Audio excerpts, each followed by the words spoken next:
Well, that's a bummer. I hope that that it does come back, or if not, that you're able to get another one. All right. Send me an attendance note. Let's get a tally on who's here right now.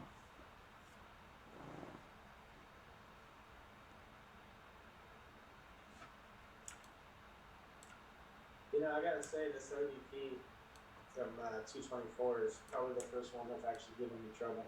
Oh, okay. 412? Yeah, I got 5 out of 6 to pass right away, but I can't get this last one to okay for some reason. Okay.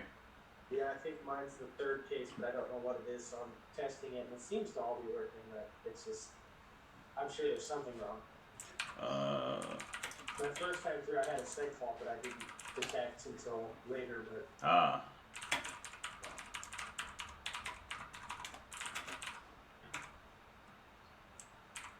Make sure you have an extra variable for the string stuff at the end of the scanf. Right. An extra showing. Yes, I do have that. 0 is a negative number. 0 is negative, yeah. Positive means bigger than 0. Oh, maybe that's the problem. Okay. I have it set as if it's less than 0. So maybe, you know.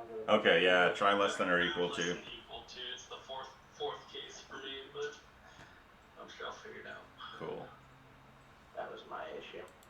Also, make sure that when you get back from scanf, you're checking to see if result is equal to 1 or result is not equal to 1. Sorry, 2. In this case, make sure result is sorry, scanf, make sure result is exactly 1. Okay. Yeah, it was the 0 thing. Okay. Just ran when it runs. Cool. Okay. I was treating 0 as a positive number like we do in this class. We don't treat 0 as positive in this class either. No? No, we shouldn't. Neither here nor there. It I was maybe with my calculus class they considered it as a positive integer. Oh. No, zero's an even number is what. Or maybe that's what it is. Maybe I was we were talking about before. Yeah, it is an even number, and some people consider it a natural number, some people don't. So that's okay, ambiguous. That would be even. Yeah. If your math teacher says that 0 is positive, you can raise an eyebrow at them. But I wouldn't call him a liar. None of them would see it anyways. I've only been in remote classes. Oh, okay. Well, then you can make rude faces at them. Yeah, there you go. Cool. Oh yeah, I guess this is a different class, so I won't ask. Yeah. Okay. So we'll switch to 215. Yeah. So any questions? We wrapped up our first pass through proofs and logic and propositions and stuff on Monday. Any lingering questions from that, or questions about the homework? Yeah, I got one, if you don't mind. Sure. So I was doing the homework, and when we're trying to prove some of these things, if we're using some of the common implications, I kind of wanted to know if there's some general rules for, like, so say, for example, we use the contrapositive. Mm-hmm. There's an example in the book, and it says, for the example, in the actual page, that when P implies Q and you use contrapositive, that becomes not Q implies not P. Mm-hmm. And in here, one of them has a not, and one of them is just normal. I was wondering if there's So always negate? So if you have P implies Q, the contrapositive tells us not Q implies not P, right? Mm. Okay, P is just a proposition. It could be, 1 plus 1 is 2, it could be the sun is green, or P could be, a proposition like not R. In which case, this is saying, not R implies Q is the same thing as not Q implies not R, which is just R. So if not R implies Q, that's equivalent to not Q implies R. And so that tells you there's other forms in which the contrapositive can be used. And basically what it does is it flips around the left and right and it negates each of those propositions. So if we happen to have a not R implies Q, that would be not Q implies, and we would negate that term, which would just give us R. Alright, well, I kind of wanted to know if there was any situations in some of these common implications where we used wouldn't it be able twice. to. Oh, sorry. Oh, no, it's all good. Yeah, I wanted to know if there was, like some situations where it would be intuitive that you could, switch around some knots in there. Yeah, Where so in reality they wouldn't work. so as long as you're doing this, as long as you're switching left right and you're negating both sides, you're logically correct. Okay, cool. But the harder question perhaps is when does this make sense, right? When is this a useful thing to do? And that's something you just kind of develop intuition for over time by doing a lot of problems.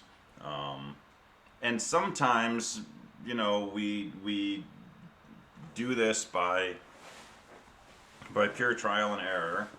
And sometimes you can kind of get a hint from looking at the question differently. So one question I got a lot of questions from students on was like 4C, and we've talked about this a few different ways. But like 4C, you're given A or B, C and D, A implies not C, and you're trying to prove B. And you can do conditional equivalence, contrapositives, you can throw some De Morgan in there, you can do all kinds of things. How do you know which ones to do? If you start with what you're trying to get to, sometimes that gives you an idea. For example, we know we're trying to show B, and if we just look at the things we're told 3 propositions. Only one of these has anything to say about B. That's the first one. It says A or B. So if we're going to try to prove B, somehow this first proposition is going to come into play. And how can we prove B if we know A or B is true? The only way we can do that is if we know A is false. Because if we can't say A is false, this doesn't tell us anything about B. It says either A is true or B is true. But if we haven't shown that A is false, A could be true, B could be false. So this will not get it. This is the only thing that can get us to B because it's the only thing that mentions B. But this can only get us to B if A is false. Am I sharing my screen? No. Oh. Well, then that probably didn't make much sense, did it? I actually remember exactly the part that you're talking about. Okay. So it did. Let's see. Where is my... Now I got Zoom weirdness going on. That's funny with the homework. It was a little hard at first, but it's kind of one of those like once you get it, you get it kind of things. Yeah, it was going well up until C. C gave me the most issues. I just kept feeling like on the indirect proofs, like I was inverting the conclusion and then just solving it backwards, which I think I remember him saying try not to fall into that because you're not really proving anything. Right. Yeah, if you go in the wrong direction, then you're proving a converse.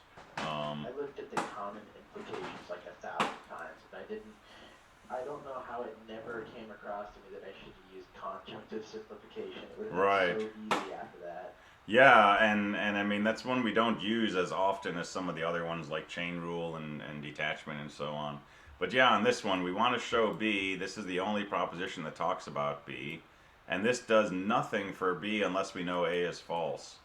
So that kind of forces you to say, is there some way I can prove that A is false, right? It's a different problem. Let's just prove that not A is true. And there's only one other proposition that talks about A, and that's this thing. And if you've done contrapositive enough times, you see this in your brain, you also see if C, then not A. And that not A might jump out at you and say, oh, that's what I'm trying to prove. I'm trying to prove not A, so let's take the contrapositive of this.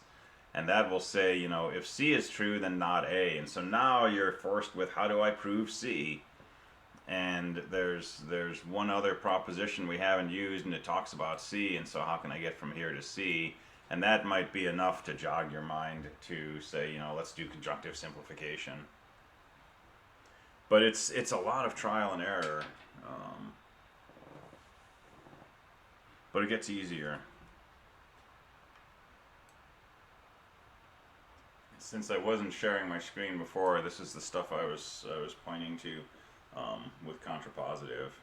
Right, if P then Q is the same as if not Q then not P, but P could be something like not R, in which case this first proposition says if not R then Q, and so the second proposition says if not Q then not R, which is just R. So these two are contrapositives of each other, just like those are. So there's more than one way to do it, right? Because on that same one, I used indirect reasoning to get not A, and then disjunctive simplification to prove that because not A would be. Cool. Yeah, that works too. Okay. If you show that if A then not C, and then do the contrapositive for to get C, or if C then not A, and then you also have the conjunctive simplification, can you just show that not A is true then? Just saying would that be chain rule or direct reasoning or? So if you have not A gives you C, that's a hypothesis. You use the contrapositive to get C implies not A. You have C and D, which is a hypothesis. You get C, which is conjunctive simplification. Don't use abbreviations, I'm being lazy. And so C together with C then not A gives you not A. That's detachment. Okay, I was not. Yeah, there's a lot of ones where I was using detachment and I wasn't using the right term. Oh, okay. Yeah, so sometimes that's called direct reasoning. Sometimes it's called, I think, modus ponens. That's what I was calling it. Yeah, that's fine. On the write-ups, are you going to be a stickler for the vocabulary? Like, instead of hypothesis, I use what the book uses, premise? That's fine. Okay. Yeah. One thing that gave me trouble on the prove using truth tables questions was I wasn't sure if on the truth table, if I was supposed to write the assumed, the variables that were assumed true, if I was supposed to write them as though they're regular and then prove the expression true at the end, or if I was supposed to assume them all true and then look for tautology. So do you have a particular question you're thinking of? I think that I rewrote a few times, but all three of them I kind of went back and forth with. But so if 3.5.2, the Q and not Q. So that is always false. But Right. then if we look at if Q and not Q as always false, and that implies P, then that statement with the if then logic always comes out as true. So yes, you can do that, but there's a more kind of straightforward way to do this, which is just make a truth table. Well, So, and then if you write the Q and not Q, if you assume, even though it's impossible, that that's always true, like it states in the hypothesis, then you get tautology with P, and so it's only true when P is true. Right. So that's I couldn't decide between those two ways. I didn't know which one actually shows it, and which one just makes sense to me since I'm working with the problem. We So talked about this on Monday, where this is a case where we don't assume both hypotheses give true values. So then basically we just come to the conclusion that Q and not Q will then always produce false. right. It's opposite of when we normally do proofs where we assume everything behind it is true. Right. Let the result come out of it, where in this case it's always false.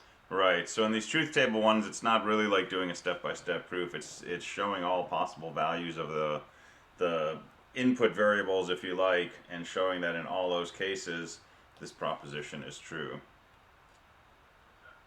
Yeah, that is how I ended up crossing out the word tautology any place that I used it. Okay. Because I felt like that was just like an extra thing that I was doing. Right. That wasn't Right. necessary. Okay. Cool. And yeah, good advice someone posted. Don't do these at 2 a.m. because they will start to look the same.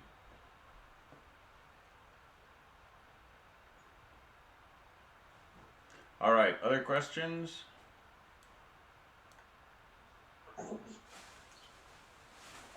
Can we talk about doing the direct and indirect, but not? Somebody mentioned like don't do it backwards with the direct, otherwise you're not really doing the proof. I just want to make sure I'm understanding that well. Okay. So let's since we've talked about well, let me find a different one here. Let me pick one of the odd numbered ones.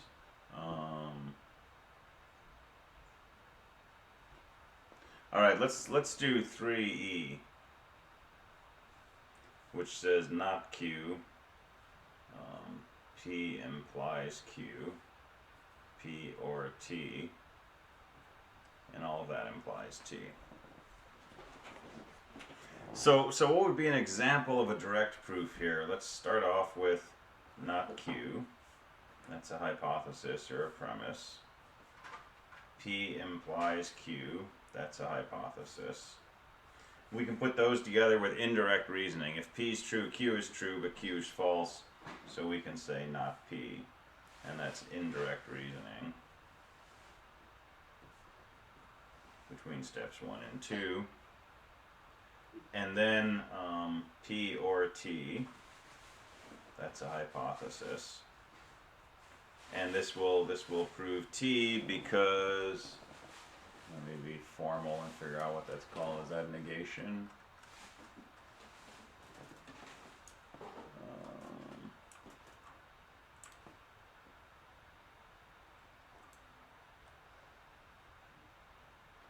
So this is,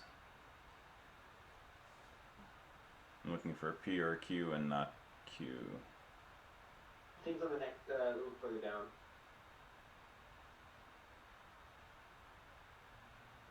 I think I blew by it. So P or Q and not P gives us Q. So that's disjunctive simplification.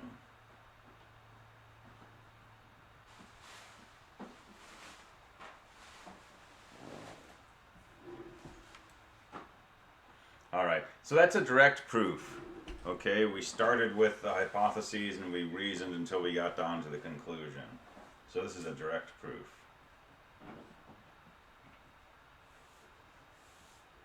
This is not really an indirect proof.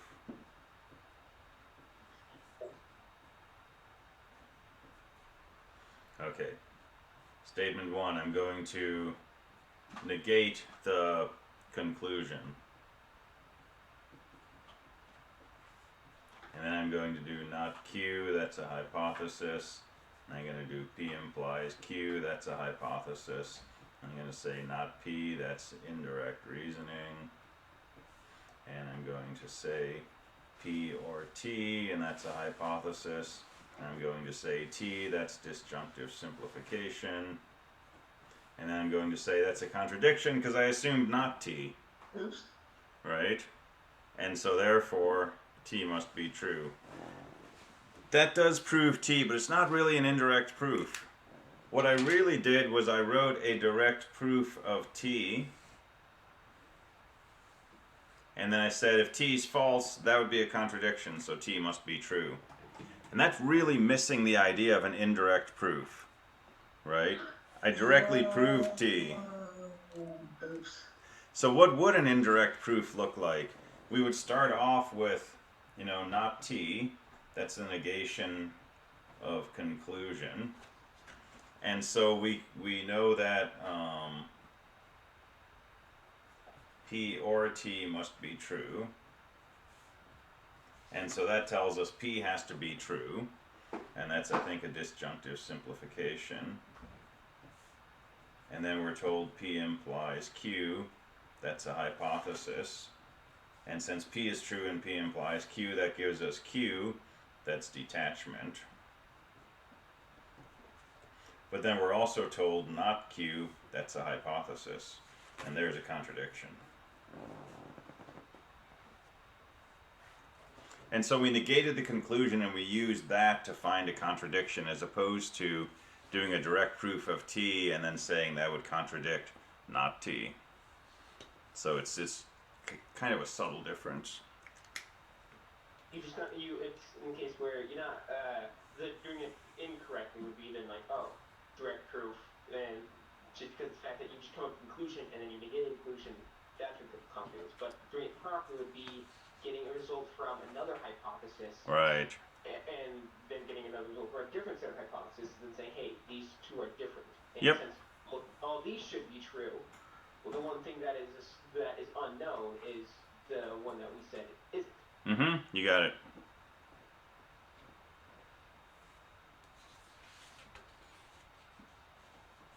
All right. And yeah, question in chat. The commas are, you can interpret the commas as ands. So this statement right here, we could rewrite that as follows. Not Q, and P implies Q, and P or T. That's what all those hypotheses means. And we could say if all of this is true, then T is true. And that's the same thing as this, but with a lot more parentheses than we want. And if we have vertical space, we could write this in an even easier to read way as this. So that's another way to write this same theorem.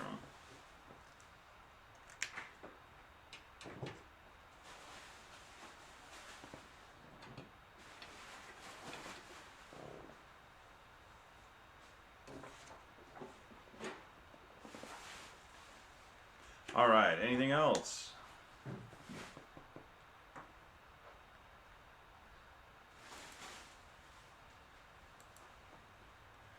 All right, let's go on to our next major topic, which I'm just going to call number theory. And number theory is, well, it's the theory of numbers, and that might seem silly, because 1, 2, 3, the count can do that, right? So what theory could we develop? Number theory is a really, really rich subject in mathematics. It's, you can spend your whole career studying, one narrow aspect of number theory. You can win $1 million prizes studying number theory. And entire branches of mathematics have been developed by people who were studying, one particular problem in number theory. It's a really rich, vast area of mathematics, but it's also an area that is very accessible, in the sense that a lot of what we talk about over the next weeks or so, a lot of what we're going to talk about are concepts or questions that are pretty easy to explain to somebody who has, sort of a basic education in arithmetic. If you can add and multiply and divide, you can probably grasp, the basic ideas that we're working with here. But these simple ideas can lead to like really, really bizarre, complex results. And so this is an area that a lot of sort of amateur mathematicians run towards and find, interesting puzzles to work on. And let me just start with probably the most famous of these, Fermat's last theorem. And we're not going to do anything with Fermat's last theorem in this course, but I just want to kind of give you an idea for the kinds of things that are related to this subject. So we're just going to talk about integers, right? Most everything we do in this part of the course, we're just going to deal with integers. And you know about Pythagorean triangles, right? You can have a triangle with lengths 3 and 4, and the hypotenuse has a length of 5. And there's a formula which says the square of this length plus the square of this length equals the square of that length. So this triangle tells us that 3 squared plus 4 squared equals 5 squared. And it's called the Pythagorean triple. And Pythagoras and friends enjoyed playing with these things. And there's a number of these. 5 squared plus 12 squared equals 13 squared. And the Greeks studied these, and they had formulas for figuring out, you know, triples of numbers that would satisfy this equation. So we can write this equation in general as x squared plus y squared equals z squared. And the question is, you know, when can we solve this equation where x, y, and z are positive integers? So if you took, you know, tiles that were exactly, you know, 1 cubit on each side, you could put 4 of them here, 3 of them here, and this diagonal would take exactly 5 of them. So when can we find integers x, y, and z so that x squared plus y squared equals z squared? And the Greeks knew ways to do this. We know ways to do this today, and there's an infinite number of solutions to this equation. And so pretty simple generalization is to try to do this. There you go. So can we find x, y, and z integers so that x cubed plus y cubed equals z cubed? And I mean, there's a whole bunch of solutions for squares. What about cubes? So you can start trying numbers, you know, and 2 cubed is 8, and 3 cubed is 27, and those add up to 35. Well, that's not a perfect cube.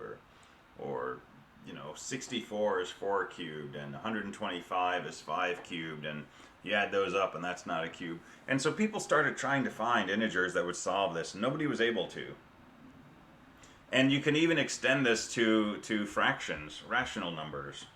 Because if you can solve this with fractions, you can multiply by a common denominator and make it integers. But nobody was able to solve this. Now there's silly solutions, of course. For example, 0 cubed plus 0 cubed equals 0 cubed. That's the solution, but that's not really an interesting solution. Or negative 2 cubed plus 2 cubed equals 0 cubed. But that's not terribly interesting, right? So the question is, can we find a solution where x, y, and z are positive integers where this is an equality? And nobody was able to find one. And eventually people were able to prove that you can't satisfy this equation in integers. And so that begs the question, well, what about this? Or what about this? Or what about in general this?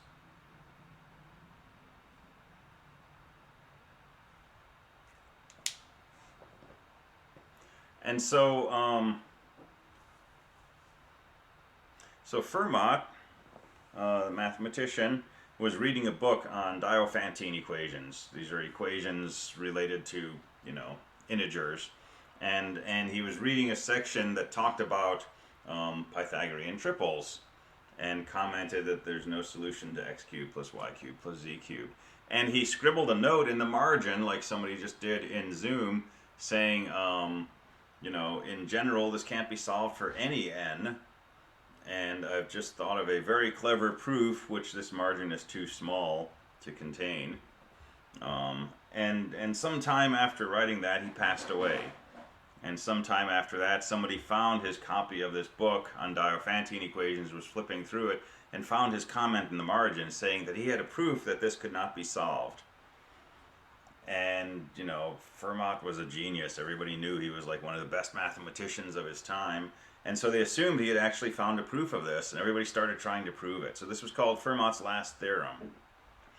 And the belief was, you know, he was able to prove this, we have to figure out what the proof was. And so people started trying to prove this. And this went on for, you know, over a century. and nobody was able to come up with a proof. Now, special cases were proved. People proved this, and they proved this, and they proved that if this is true, n has to have certain characteristics, and x, y, z have to be bigger than, 80 gazillion, and so on. But nobody found a proof, and it wasn't until the past few decades that somebody actually was able to prove this. And they did it with machinery that was completely unknown in Fermat's time. And so it's kind of assumed that the proof that Fermat mentioned wasn't actually a proof. It was an idea, and if he had actually written it out and developed it, he would have found a problem with it. But this is a problem that, is very accessible to the general public. If you know what this means, which is just multiply a number by itself n times, you can say, well, can I find, 3 numbers that when I do this, those two sides are equal?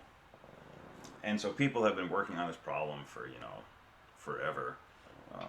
Is there $1 million prize like with n equals np? I think it was $1 million prize, yeah. And the person who finally proved this got that. And it's a brilliant proof in the end, but you need, a PhD in algebraic geometry probably to even understand the machinery that's used in putting together this proof. But it was cool when this was happening. I was actually a math student at Duke, and there was buzz in the air. We didn't have an internet, but there were chat boards and connections between universities, and there was buzz in the air that this person had come up with a proof. And I was studying algebraic geometry, so the people I was learning from knew a lot about this. And when this person finally gave his talk, the room was packed, standing room only. The press was in there, all this kind of stuff. I wasn't there. He got the proof to a point where if you knew what was going on, you could see that he had made it past that, that magic spot in the middle of a proof. And he just said, I think I'll stop there. And the crowd just went crazy with applause, and everybody knew that this was a proof. And then it took months to validate all the steps, but it ended up being an accepted proof. And like the proofs we've been doing, there's the preamble, and then there's the wrap-up work, but there's always a spark somewhere in the middle. And what he presented that day was that spark. And the people who could follow the preamble on their own could see that spark and say, oh, you've done it, you've figured out the proof. So this is a fun area, because a lot of the problems are pretty accessible, but sometimes deceptively difficult to actually solve. So it can be a fun problem. I was a math geek. Well, I am a math geek. I was a math geek when I was a kid. And I was very into number theory, and so this is a subject close to my heart. Was it proven false though? It was proven that there are no integers x, y, z that satisfy that equation for n bigger than 2. So you can't solve x to the n plus y to the n equals z to the n. And it was also one of those problems that most people believed it was false. They just hadn't been able to prove it yet. And there's a lot of problems in number theory that, most people believe are either false or true, but they just haven't found a proof.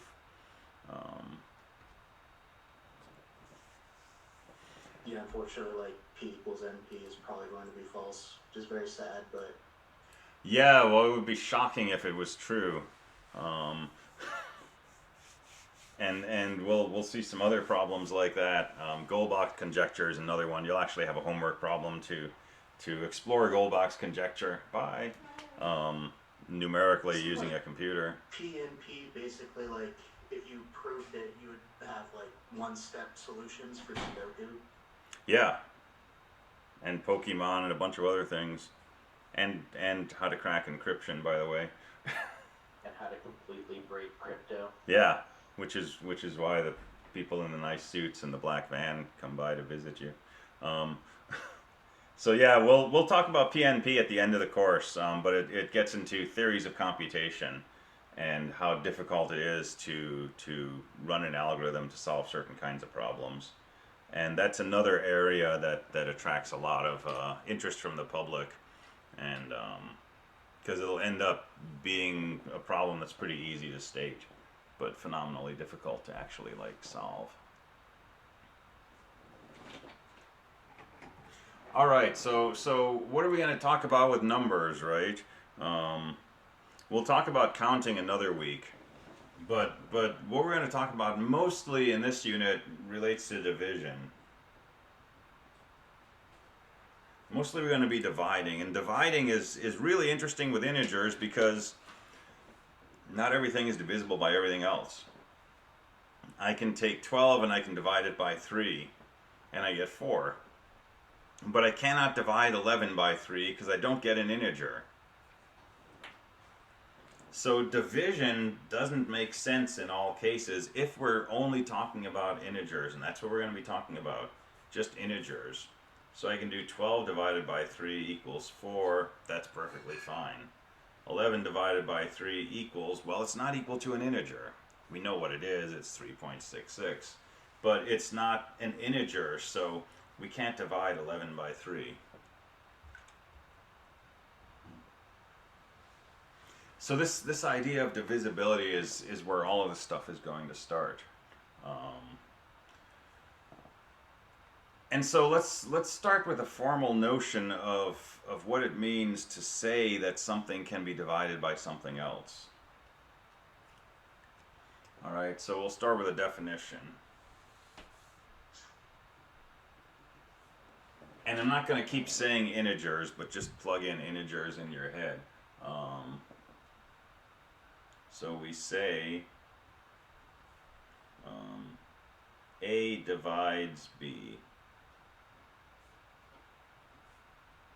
if, well, informally, if B divided by A is an integer.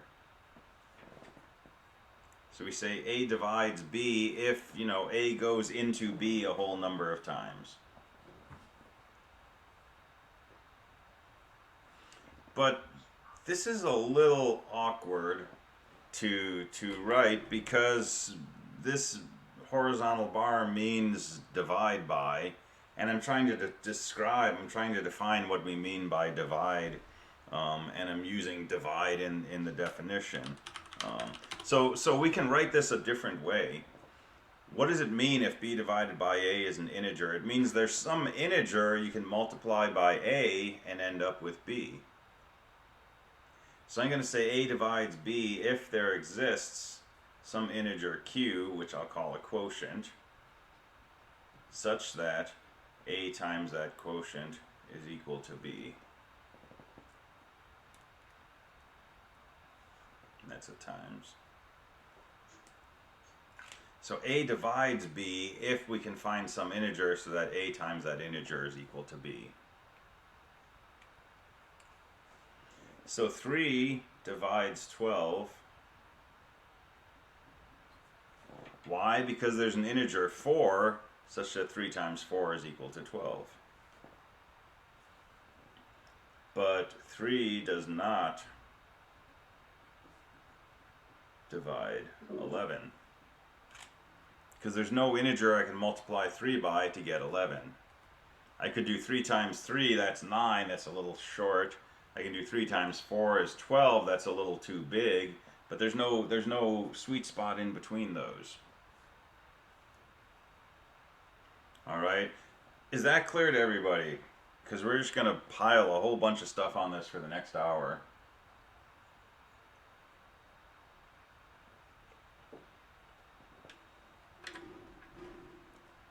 All right, so other terminology. A divides B, we can also say B is divisible by A. 12 is divisible by 3, 11 is not divisible by 3. We could also say A is a factor of B. Or we could say B is a multiple of A.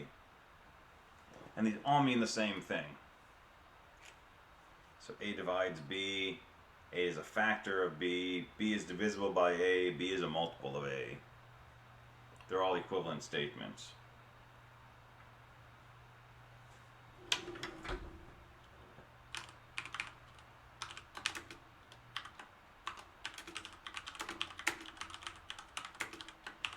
All right.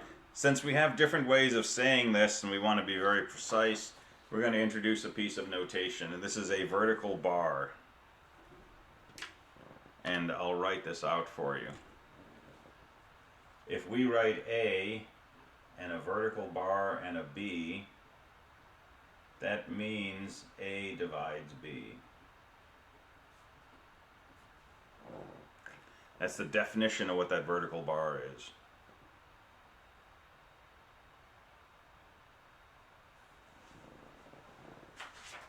And be really careful when you're working with this, because if that bar starts to slant a little and you start writing something like this, that's totally different. This is saying take A and divide it by B. And that's not even remotely related to this, right? So yeah, everything's got to be an integer here. So we could write, for example, 3 divides 12.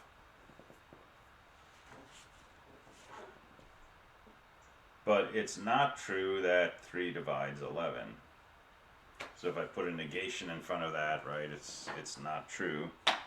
So Or it's like a statement of truth that modulo of that would be 0 kind of thing?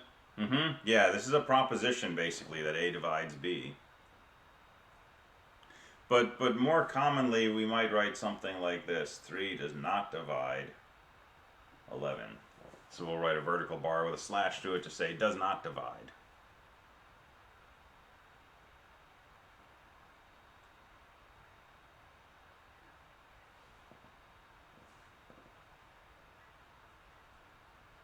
So 5 divides 45.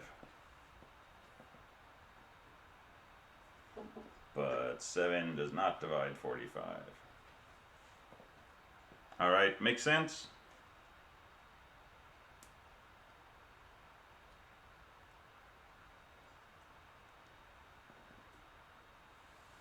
So a few special cases. Does 5 divide 5?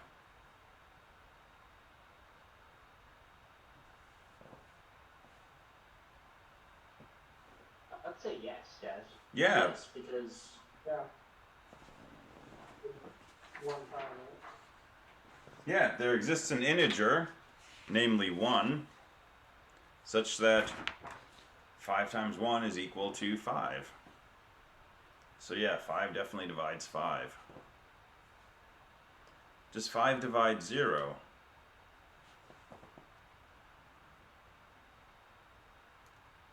No? Yes. So if A divides B, there exists an integer in Z such that A times that integer is equal to B. So is there some integer we can multiply 5 by to get 0? Yeah, we can multiply by 0. Oh, I thought it was the other way around, where it was like B is 0 and A is 5, and I thought, well, that's going to be not existent, since anything times 0 is going to be 0. Right. So yeah, these will flip over on us sometimes, but it's useful to, when you're working on problems like this, maybe write down the definition somewhere that you can refer to it, because they'll flip, and they'll flip on me sometimes in lecture, and I'll try not to do that, but it could happen. So A divides B means B is a multiple of A. 0 actually is a multiple of 5. It's 5 times 0. And I don't think you're supposed to do this, but with the definition I've given you, 0 actually does divide 0. In fact, there's a bunch of integers Q that I can multiply 0 by to get 0. But I don't want my 7th grade math teacher to like come here and haunt me, so I'll put that in parentheses. Is that really true though? Because If this is our definition of divides, then yeah, that's definitely valid. But it feels weird to write that.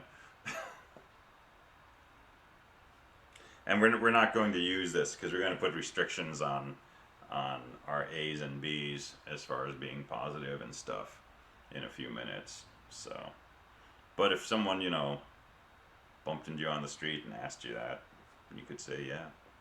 if you wanted to make your own theorem like you just did, A divides B,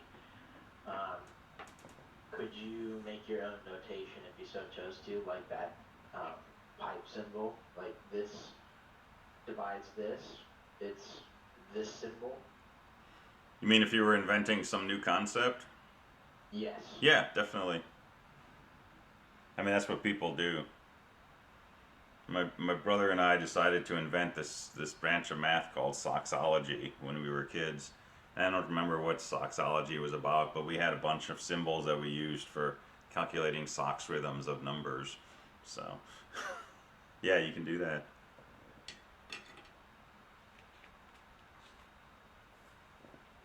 So this is what the vertical bar means in this case. It means A divides B.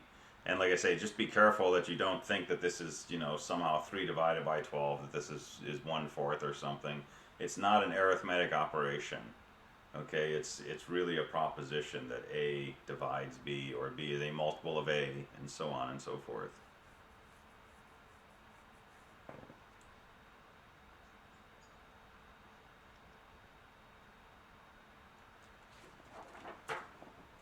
So we can do a few things like this. We can state some theorems about divisibility. And so, for example, if A divides B and A divides C, then A divides B plus C. That's the theorem, and it turns out to be true. And if we wanted to prove it, it's really just a matter of going back to the definitions. And there's not a whole lot of work to do here. Not a lot of creative work to do here. It's mostly legwork. There might be a list of symbols in the textbook. Somebody was asking if there's a list of symbols of these things, because we do bump into a lot of symbols in this course, but there might be a table of symbols in the start of the textbook. So how could we prove this? I'm going to do A divides B, that's a proposition. And I'm going to use the definition of divisibility, and I'm going to say there exists some integer, let me just call it q1, such that A times q1 equals B. And that's the definition of divides. And then I'm going to say A divides C, and sorry, that's a hypothesis. And I'm going to say, so there exists an integer q2 such that A times q2 equals C. And that's the definition of divides. And just like when we were doing proofs with evens and odds, right? This q2 is probably not the same as that q1, right? So I'm going to use a different variable here. It's just a placeholder, but there exists some number, I'm calling it q2, such that A times q2 equals C. If I say there exists a q1 such that A times q1 equals C, but I already said A times q1 equals B, now I'm saying something that's not necessarily true. So I'm keeping those things separate. And over here in my ignore area, I'll think out loud. What am I trying to show? I'm trying to show A divides B plus C, which means I need to show A times something equals B plus C. So I'm just going to write down what B plus C is by substituting these things in. I'm going to say B plus C equals A times Q1 plus A times Q2. And if you stare at this the right way, you'll say, hey, I can show that this is equal to A times something. I can factor out an A. And once I've written B plus C like this, now my definition tells me that A divides B plus C. So that's your spark. That's the connection from the early stuff to the end of the proof. So what do? I'm just going to write that out kind of more formally. B plus C equals A times Q1 plus A times Q2. and that's substitution from steps 2 and 4. And this is going to be equal to a times q1 plus q2. And that's just algebra because I'm just factoring out an a. But what have I done? I've just shown that b plus c is equal to a times some integer. And so that means a divides b plus c. And that's the definition of divisibility. And that's what we're asked to show. And we can prove lots of things about divisibility doing the same kind of thing, basically working the definitions. And so we have a handful of theorems like this.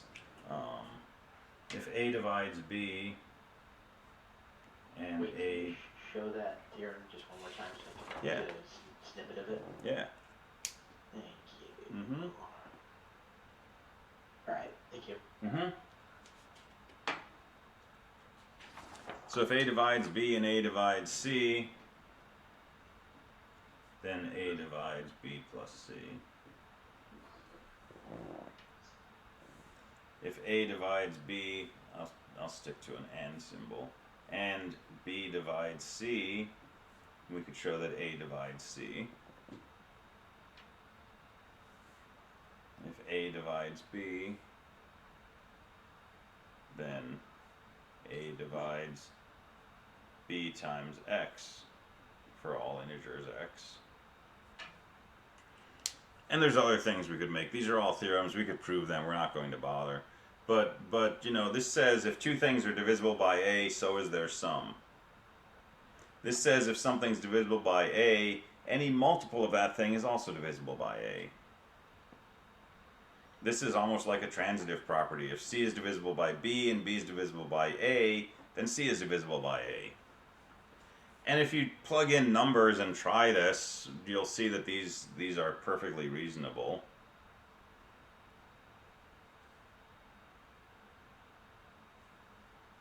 And so we can kind of combine those into a sort of super theorem. This is usually called a corollary. A corollary is like a small theorem that follows usually from a bigger theorem. And so we could say something like this. If a divides b and a divides c, then a divides m times b plus n times c for all integers m and n. So we can take all kinds of combinations of b and c and still end up with things that are divisible by a.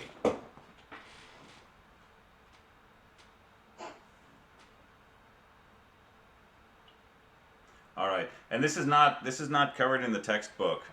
There's a additional, well, there's a few additional textbooks on the Canvas site. Let me hop onto Canvas.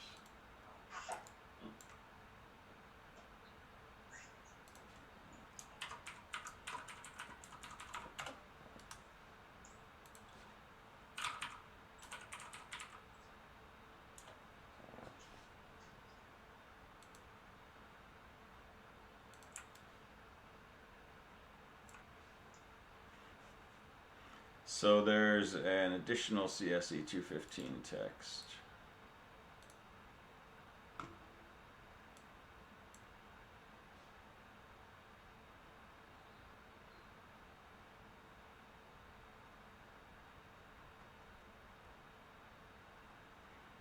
This is really slow.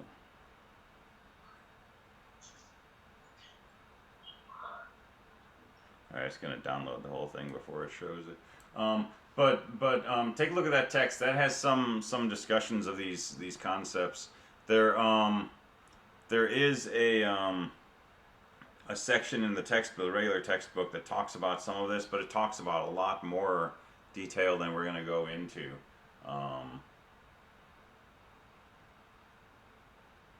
And so you can look at that, but don't get too bogged down in it. All right, good luck.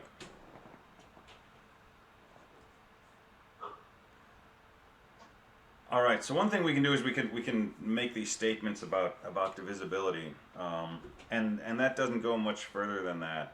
What's more interesting to us is when things are not divisible by other things, right? Because if something's divisible, if B is divisible by A, you know, the quotient is Q, A times Q is our original number. There's not a whole lot else we can say. But if we look at the case where things are not divisible, we can start doing some more interesting analysis.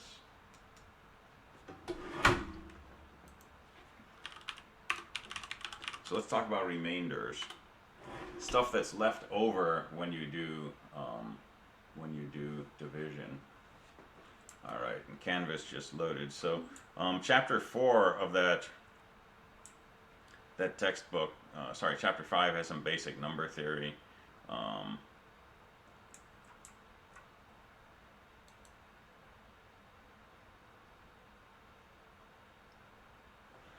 And we're not going to worry about the principle of while ordering, but division algorithm, divisibility, we're going to talk about. Greatest common divisor, we'll talk about. Fundamental theorem, we'll talk about. And a lot of what we're going to talk about is modular arithmetic. So you'll find good stuff in here related to that. And I'm going to close that page because that's really bogging my network. All right, so let's talk about remainders. Let's talk about what's left over when you divide something. So we already know that 3 does not divide 11. Right? It's not divisible by 11. But if we try to divide this, right, we can get a quotient that's close to 11 divided by 3, but we'll have some stuff left over. So we could write the following: 11 equals 3 times 3 plus 2 left over. Or in school, sometimes we write 11 divided by 3 equals 3 with a remainder of 2.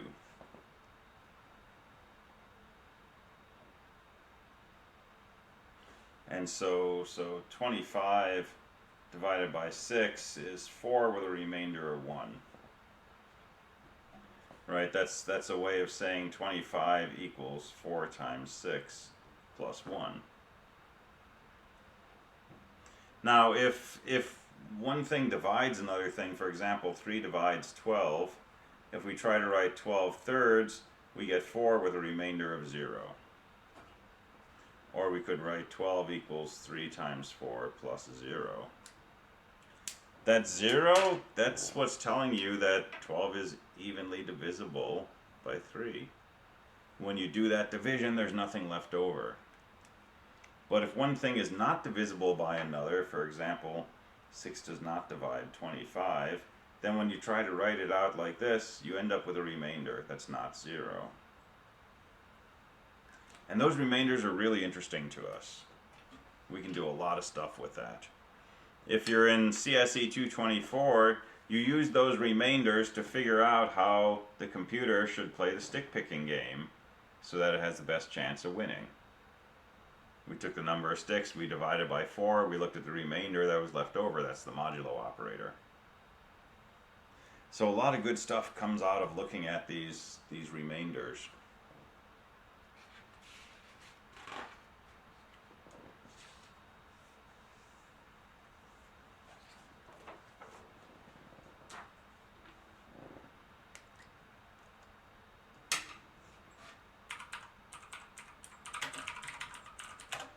So normally when you divide one number by another and you're asked, you know, what's the quotient, what's the remainder, we kind of understand how to do that. So if I wanted to do, you know, 37 divided by 11, I would probably say, you know, 11 goes in 3 times, that gets me up to 33, and I have 4 left over. And when we learned to do this in school, you know, that would be the answer that we would think our teacher was expecting from us. So let me do a simpler one. Let's just look at 15 divided by 4. So 4 goes into 15 how many times?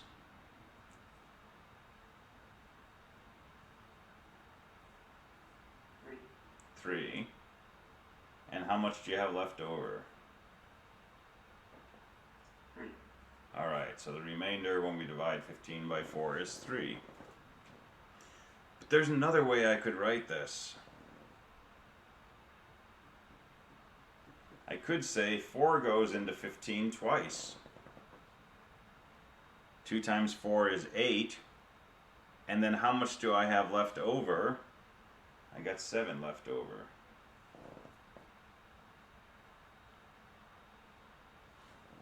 Or I could say 15 divided by 4 is 1. 4 goes into 15 once, and it leaves me 11 left over. Or if I'm really super duper lazy, I could say it doesn't go into it at all. It goes in 0 times with 15 left over.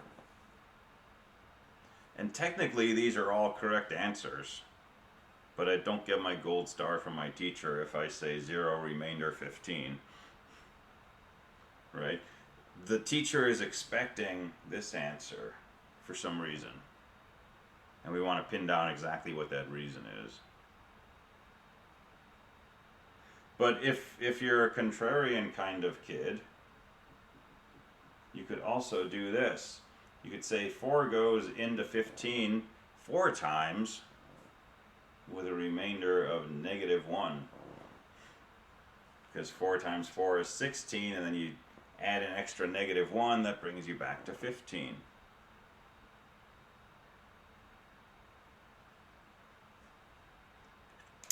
So, unless we put down some rules, if we ask what's the remainder when you divide 15 by 4, there's a lot of possible answers. And in some sense, all of those answers are correct. But we're going to have a preferred answer. And this comes down to something called the division algorithm. And there's a way I can explain this in words, and then I can explain it in symbols. And the symbols, I think, are a lot more confusing. But let's explain it in words first. So the remainder has to be less than what is being divided by to be a valid answer. Yes. So if we're dividing by 4, we definitely don't want something bigger than 4 for our remainder, so we would toss these out.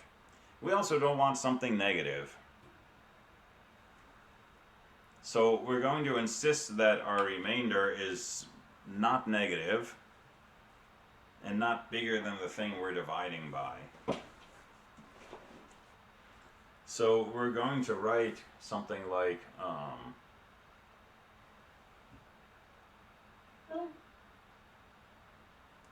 when we want to divide a by d, we're going to write a equals d times some integer plus some remainder. Everything is still an integer in here, right?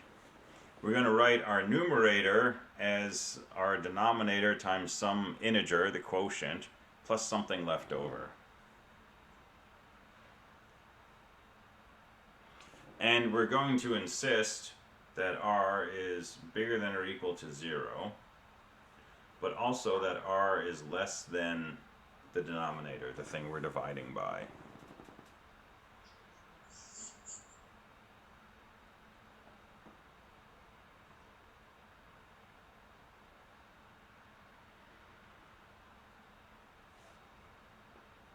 Now, if we have an a and a d that exactly divide each other, for example, 16 divided by 4, we would normally write that as 4 with nothing left over.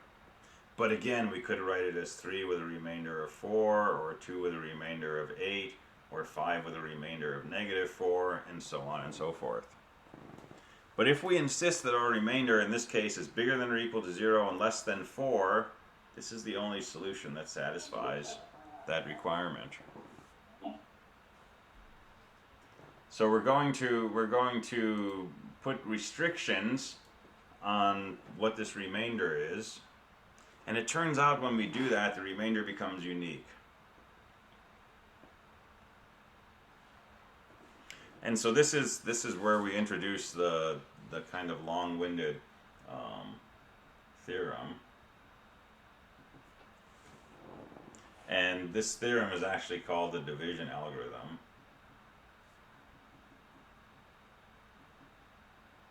But it's not really an algorithm, it's just a theorem. So here's the theorem. Let A be an integer, and let D be a positive integer.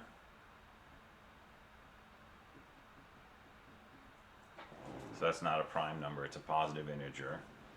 And so A we think of as a dividend, and D we think of as a divisor. So we're going to do A divided by D. Then there exists a unique integer Q, which we call the quotient. So unique integer Q and R, also contained in Z, and R is the remainder, such that A equals D times Q plus the remainder, and the remainder is bigger than or equal to 0 and less than the divisor.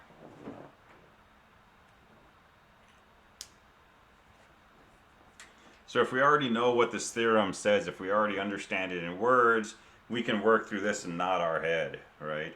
It's harder if someone hands you this to figure out what it means. But we don't really need to start from here. We can work mostly with this intuitive idea that when we're looking for the remainder that comes from division, you know, we divide out, we see what's left over, and we pick something between, you know, 0 and D minus 1. But this would be a more formal way to state it. If you take an integer A and a positive integer D, then there's a unique quotient and remainder that satisfy this equation. The dividend A is equal to an integer times the divisor plus something left over. That also satisfies these constraints on the remainder.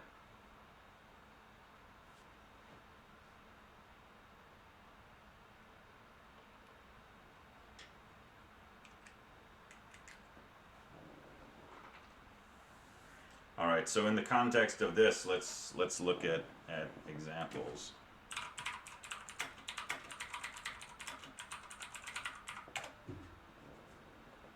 Say examples of the division algorithm. Suppose A is equal to 17 and D is equal to 3.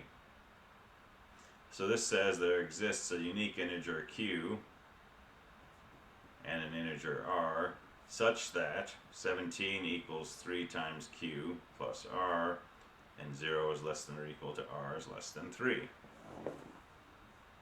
And that is in fact true. Right? We can set Q equal to 5 and R equals to 2. And this equation is satisfied. 17 is 3 times 5 plus 2, and R is between 0 and less than 3. And those are the only quotient and remainders that satisfy that equation and this criteria.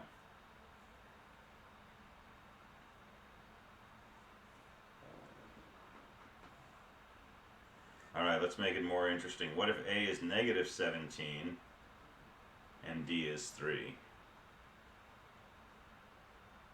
So our goal is to write negative 17 equals 3 times some quotient plus some remainder, where the remainder is between 0 and 3. So how can we write this? How can we find values of Q and R to satisfy this equation?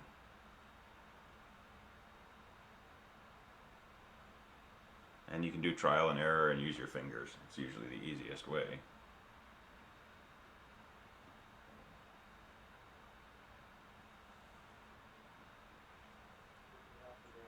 Do like the next higher number, so like negative 18, or a smaller number, it's a negative 18, so like 3 goes in there, so negative 6 times the remainder of 1. Cool. So if we set Q to negative 6, 3 times negative 6 is minus 18, plus 1 is minus 17. And that satisfies the requirement that our remainder 1 is between 0 and 2. So even if a is negative, we can still find a unique quotient and remainder that satisfy these requirements. And so if we were, trying to do negative 17 over 3, we would say it goes in negative 6 times with a remainder of 1. And again, there's other cases. We could do negative 5 times with a remainder of 4. We could do negative 7 times with a remainder of negative 2, right? But this is the unique expression which gives us a remainder, in this case between 0 and 2.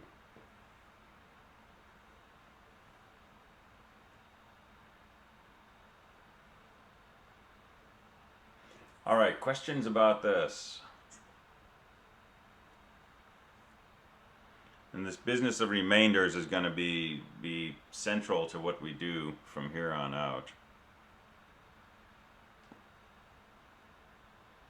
And yeah, you could do some sort of algebra to solve for Q. The trick is we've got 2 variables here, and so there's actually an infinite number of solutions. The challenge then is finding the solution where R satisfies this equation. And usually trial and error will work for us. So, like, I understand that we're working with true and false, and something's either definitively true or it's definitively false, but is there any worth to having something that's, like, closer to true? Like if you have, like, if the remainder is 1 versus 5? So we're not really working with true false at this point. We're kind of leaving behind the idea of propositional logic for a little bit, but we are, asserting the truthfulness of this relationship. For example, that negative 17 is this. The challenge here is satisfying this criteria, though, right? Because there are multiple things that are true, like this. So we're always looking to find what Q is so that R is satisfied. Exactly, right? exactly. Work with this? Okay. Yeah. And it turns out all we're really going to be interested in this whole part of the course are these remainders. We're going to be developing a arithmetic of remainders, basically. We're not really going to worry about the quotients themselves.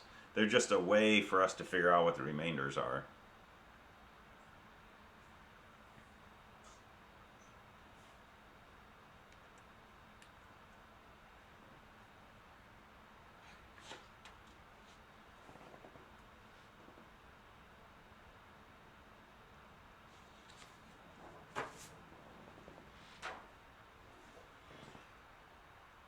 All right, we got 10 minutes left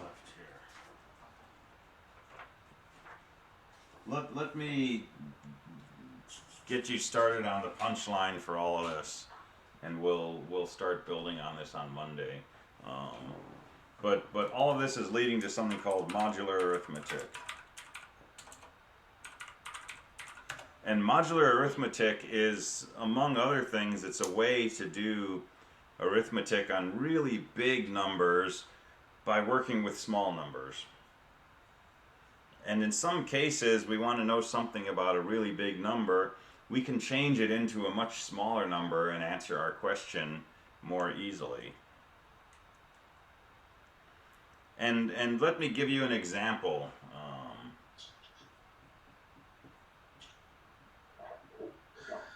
Here's a big number. And do you want to know if this number is divisible by 3 or not? So does anybody quickly know the answer? We're going to get into like those tricks where you can look at a number and tell if it's divisible by certain things. There's like special tricks to do it. Yep. Well, isn't it if you add all of them up, it has to be divisible by 3? Yeah, for a number to be divisible by 3, if you add all the digits, that sum has to be divisible by 3. So I don't need to do my division of this big number by 3, which is a lot of work, and I don't even need to add up all the digits. I can just start from one side. Divisible by Yeah, I can say 2 plus 1, okay, that's divisible by 3. 4 plus 5 is 9, that's divisible, that's divisible, that's divisible. 7 and 2 is 9, that's divisible. I'm done, this number is divisible by 3. If I take this number and I add up the digits, it's not divisible by 3. It ends up being one more than a multiple of 3. Well, guess what?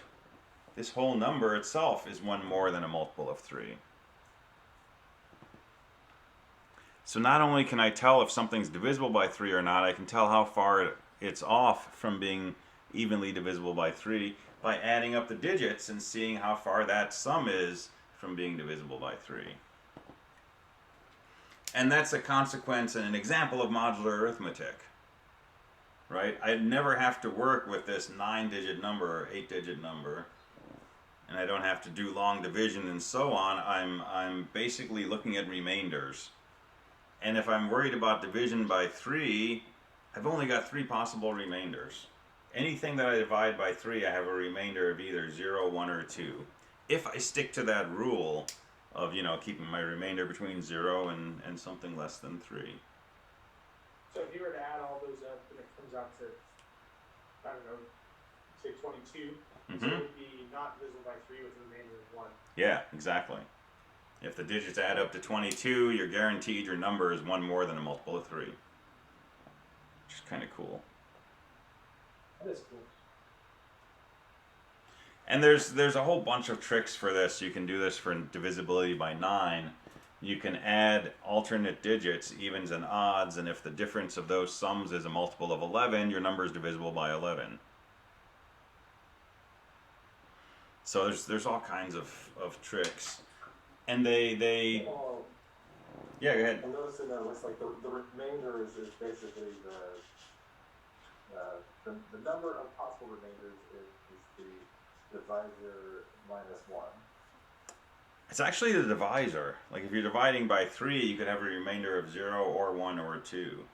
Right, okay, there we go. So yeah, if you divide by n, there's n possible remainders. And this is why in C, if you take something modulo n, you can get any number from 0 to n minus 1, so n possible values. When we talk about hash tables in CSE215 in winter, we'll revisit this, and we'll actually make an array of length n and associate each spot in that array with some number modulo n. Modulo n just means the remainder when you divide by n. And so modular arithmetic, the unit that we're talking about, or coming up to talking about, modular arithmetic is talking about arithmetic when, instead of working with a number, you work with your number modulo some fixed divisor. Right? So if we do 27 divided by 4, and we said that was 6 with a remainder 1, well, if you use the modulo operator in C, what does that give you? It's going to give you a 1. It tells you what that remainder is when you divide.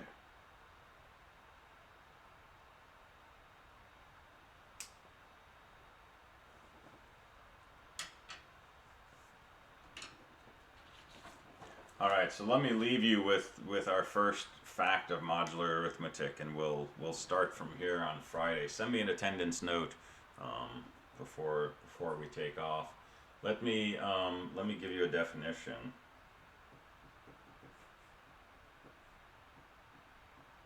So we can say A is congruent to B modulo M.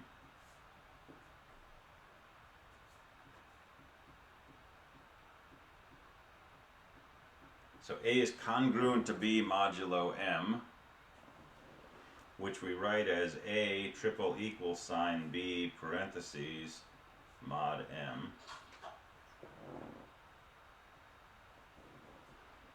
We say this to mean the following: M divides A minus B.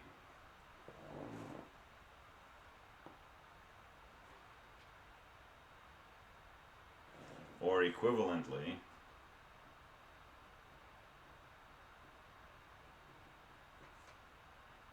a divided by m and b divided by m have the same remainder.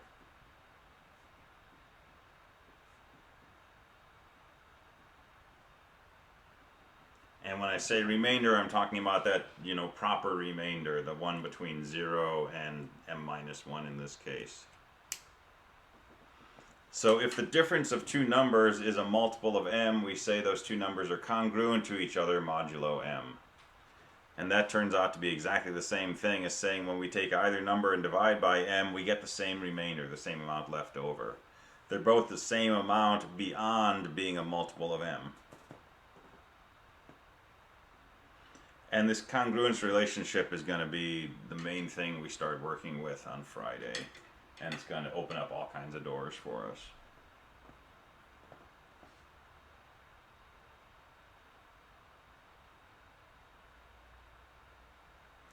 And the reason this is going to be useful is because of these theorems that we stated, mostly without proof in the beginning, related to divisibility. For example, if m divides one thing and m divides another thing, m divides the sum of those things. Which means if a is congruent to b and b is congruent to c, we're going to automatically get a is congruent to c.